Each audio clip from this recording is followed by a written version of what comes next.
এই শহরে কোটি কোটি টাকার মালিক বহু আছে, কিন্তু বাবার জন্য বাড়িতে একটু মিলাদ পড়ানোর টাইম পায় না। ঠিক আসতে কইলেন কে? জোরে বলেন। এটা তো বাস্তব সত্য দিকে বলতেছি। এই শহরে কোটি কোটি টাকার মালিক আছে, কোরআনের হাফেজদেরকে ডেকে নিয়ে কোরআন শরীফ তেলাওয়াত করে বাবার জন্য ইশালে সোয়াব করা, ফাতিহা খানি করা, দোয়া করার মতো নসিব হয় না। তো টাকা দিয়ে কি হবে বাপ? ওই টাকা দিয়ে তার বাপের কি জীবনে প্রয়োজন হলো? সন্তানের জন্য কোটি কোটি টাকা রেখে গেছে, ওই টাকা এক পয়সাও ওই বাবার জীবনে কাজে লাগে নাই, যে সন্তান বাবা মার জন্য দোয়া করে না। কথা বলে ঠিক কিনা? আবার আরেক দল আছে তো দোয়া মানেই না। কি কথা বলেন না কেন? আমি এত দলিল দিব না, বিবেকের দলিল থেকে বুঝে যাবেন। যে সন্তান দোয়া মানে না, 40 বছর বাবা তার পিছনে পরিশ্রম করছে বৃথা। আচ্ছা, একটা কথা বলি, আজকের মাননীয় সভাপতি মহোদয়, উনি একজন ধনাঢ্য ব্যক্তি। উনি ওনার সম্মানিত পিতা, আমাদের খুব প্রিয়ভাজন একজন ব্যক্তিত্ব। আমার হুজুর কেবলার একজন রুহানি মুরিদ সন্তান, খুব ভালো মুরিদ সন্তান, খুব ভদ্র মানুষ, অত্যন্ত শরীফ মানুষ। আচ্ছা, মুহতারাম সভাপতি মহোদয় অনেক টাকা পয়সা রেখে গেলেন। ছেলেটা যদি ওনার নেশাখোর হয়ে যায়, তার বৃদ্ধকালে উনি আফসোস করবে, হা, জীবনের 40টা বছর 60টা বছর এই সন্তানদের জন্য বৃথা পরিশ্রম করছি। কথা কোন ঠিক কিনা?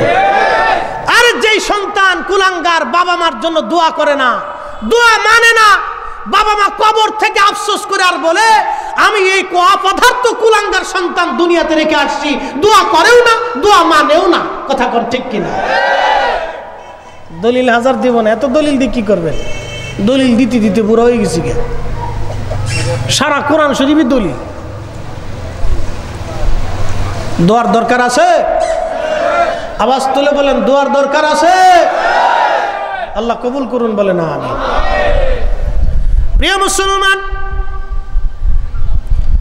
আসেন আমি একটা মূল আলোচনার দিকে ফিরে যাই। কোরআন শরীফ থেকে আমি একটা আয়াত পড়েছিলাম, কুলিল্লাহুম্মা মালিকাল মুলকি তুতিল মুলকা মান তাশা।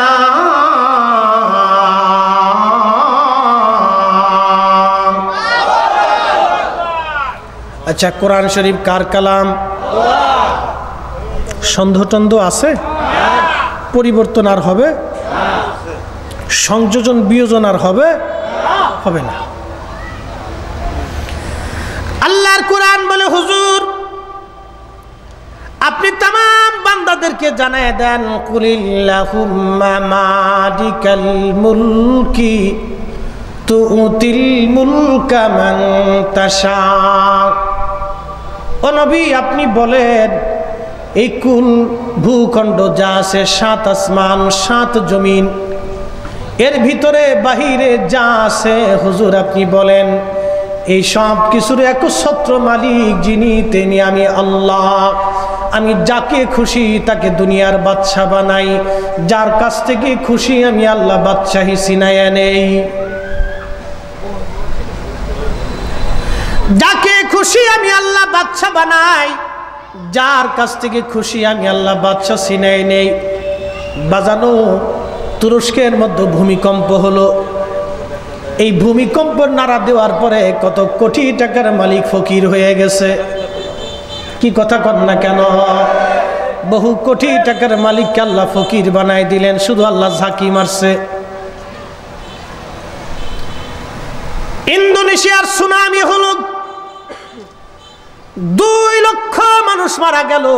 আল্লাহ কোরআনে বললেন, ওয়াইদাল বিহারু ফুজ্জিরাত, আমি সমুদ্রকে উদ্দোলিত করে দিব। সমুদ্রের নিচে আল্লাহ ভূমিকম্প ছেড়ে দিলেন। সারা সমুদ্রের পানিগুলি ইন্দোনেশিয়ার উপর আঘাত করলো।